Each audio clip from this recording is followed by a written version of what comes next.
আরে দেখ কাল্লু চলে এসেছে, কাল্লুর সাথে এইবার মজা নেওয়া যাক। আরে কাল্লু ছেলেটা পড়ে গেল, আহা হা হা। আমাকে কেন তোমরা ফেলে দিলে?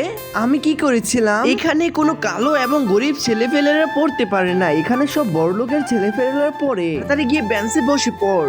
এই যে বাচ্চারা সবাই শোনো, কে কে আজকে এসডব্লিউ কমপ্লিট করেনি তারা গিয়ে বাইরে গিয়ে দাঁড়িয়ে যাও। আরে ম্যাম, আমার বাবা তো এই স্কুলের প্রিন্সিপাল, আপনি আমাকে বাইরে বসাবেন? এত বড় সাহস! ঠিক আছে। আরে তোর আবার কি হলো? আমার বাবা তো সত্যি এই স্কুলের প্রিন্সিপাল। শোন, তোর বাবা প্রিন্সিপাল তো কি হয়েছে, আমরা ম্যাডামকে অপমান করতে পারি না। ম্যাম, ইয়াশ আমাকে ফেলে দিয়েছিল, আপনি ইয়াশকে কিছু বলেন না কেন? এই দেখ কি করলাম। আরে এটা কে করলো? ম্যাম ম্যাম, আমি দেখেছি, এটা ইয়াশ মেরেছে। ইয়াশ, তোমার তো সাহস কম না? এদিকে আসো, হাত পাতো, তোমাকে আজকে শাস্তি দিতেই হবে। এই নাও। আরে ইয়াশ, তুমি এটা কি করতেছো? ইয়াশ শোন, এটা আমাদের ম্যাম, তোর বাপ যেমন আমার প্রিন্সিপাল, এটাও আমাদের ম্যামই। তাড়াতাড়ি মাফ চা।